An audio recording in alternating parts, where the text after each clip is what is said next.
Isang paalala, ang video na ito ay ayon lamang sa aking sariling pananaliksik. Hindi ko nais na pilitin ang sino man na maniwala sa videong inyong matutunghayan. Kung hindi kayo kumbinsido sa mga impormasyon at taliwas ang inyong paniniwala sa kaalamang aking ilalahad, maaari kayong gumawa ng sarili ninyong pagsisiyasat para sa inyong kakontentuhan. Ang videong ito ay gabay lamang sa mas malalim na kaalaman at pag-intindi at hindi gawa ng isang profesional. Naniniwala ako na malaya tayong magbigay ng opinyon at suhestyon bilang malayang mamamayan ng Pilipinas. Maraming salamat po. Bukod kay Ian Mujni, nagkaroon pa ng isa pang Pinay na asawa si Jeffrey Bolkiah. Siyang nakababatang kapatid ng kasalukuyang hari ng bansang Brunei na si Hassan al-Bolkiah. Hindi lang pala isang Pinay ang bumihag sa puso ng prinsipeng ito, kundi dalawa. Bukod kay Ian, nariyan din si Evangeline del Rosario. Siya ay mas naunang naging asawa ng prinsipe kaysa kay Ian. Walang masyadong impormasyon tungkol sa pagkatao ni Evangeline at tila isinapribado ang lahat ng impormasyon tungkol sa kanya. Maging ang petsa ng kanilang kasal, kung kailan sila naghiwalay at kung ilang taon silang nagsama ng prinsipe, lahat ng ito ay hindi nasasaad sa anumang artikulo sa internet. Pero ayon sa aking nakalap na impormasyon, si Evangeline ay dating TV producer sa Pilipinas. Kung natatandaan niyo ang pelikulang Kid Kulafu noong taong 2015, si Evangeline ay isa sa mga producers nito. Ang Kid Kulafu ay pelikulang hango sa totoong buhay ng nag-iisang Pacman ng Pilipinas na si Manny Pacquiao. Si Paul Soriano ang direktor ng naturang pelikula noon at pinagbidahan naman ito ni Buboy Villar, Cesar Montano at Alessandra De Rossi. Manuel, gusto mo lumaban? Buti, hindi ako. Baka magalit si Mama. Bong, wala kami kwarta para pambili ng gamot eh. Ano pangalan ng bata mo? Si Kid Kulafu! Ngayon ay magbalik tayo kay Evangeline del Rosario. Bukod sa pagiging producer nito, wala nang iba pang nabanggit tungkol sa buhay ni Evangeline. Sa ngayon ay tahimik ito kung saan man siya naroroon at hindi gaano aktibo sa mga social media platforms. Nagkaroon ng tatlong anak, sina Prince Jeffrey Bolkiah at Evangeline del Rosario. Sila ay sina Samantha del Rosario, Casey del Rosario, at ang nag-iisang anak na lalaki nila na si Buddy del Rosario. Nahilig si Buddy sa musika at ito na ang kanyang pinagkakaabalahan noon pa man. Bukod sa pagiging bokalista ng Pinoy horror rock band The Mr. Bones and the Boneyard Circus, kilala din siya bilang si Bones Frankenstein. Ang kanilang banda ay nakatuon sa mga aggressive, gothy, psychotic, circus gritty, theatrical macabre at metal rock na klase ng mga musika.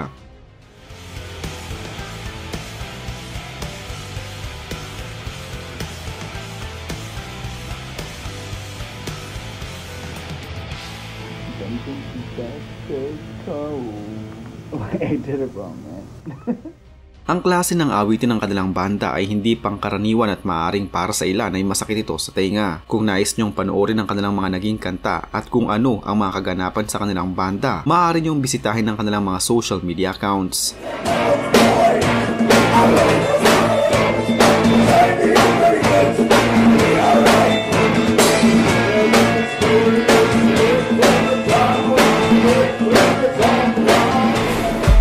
Noong mga nakaraang taon, ang rockstar frontman na si Buddy del Rosario ay nagkaroon ng 4 na taong relasyon sa rockstar/actress na si RC Munoz.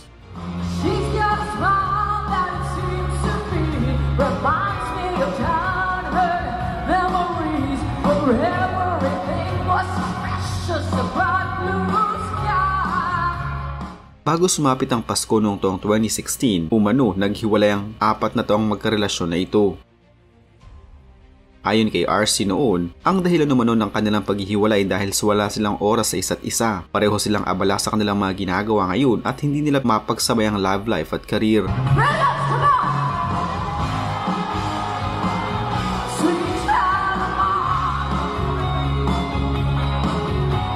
Noong maghiwalay ang parehong rockista, nagkaroon pa ng punto ng kanilang mga rock band ay nag-agawan para sa Mixed Music Awards 2018 for Rock Video of the Year. One come bundle, come one see the show. Wait a sec, take me down, my dear. Step one come bundle, come one see the show. Just wait a sec, take me down, my dear. tried. Sa ngayon ay ganap ng ama si Buddy sa kanyang anak na si Malena mula sa non-showbiz girlfriend nito. Habang si RC Muñoz naman ay abala sa kanyang karir kasama ang rumored boyfriend nito na si Seth Jamora. Mas pinili ni Buddy ang normal at payak na buhay. Inamin din niya na hindi niya hinangad na maging hari ng bansang Brunei kailanman. Mas gugustuhin umano niyang mamuhay ng masaya at normal sa piling ng kanyang mga minamahal. Sa buhay na pinili niya ngayon ay mas malaya niyang nagagawa ang kanyang mga nais at gusto. Walang kumukontrol sa kanya at lalong walang nagdidikta ng dapat at hindi dapat nitong gawin. Come on, see the show. Wait a sec. Take me down, my dear.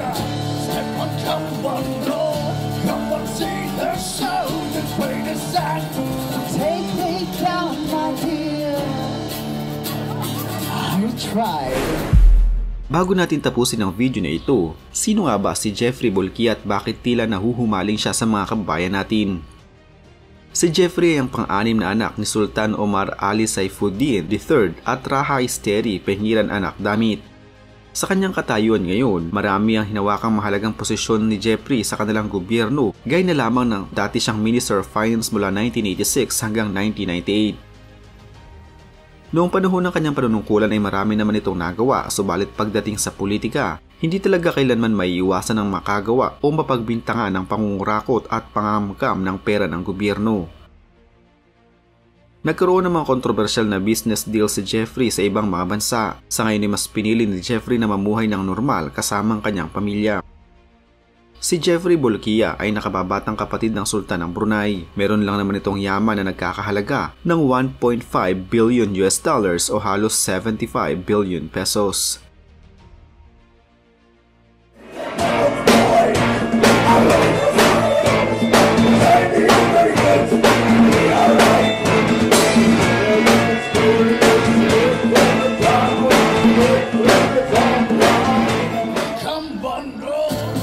See the show. Wait a sec. Take me down, my dear. Step on, come on, see the show. Just wait a sec. Take me down, my dear. I tried. Red up, come on!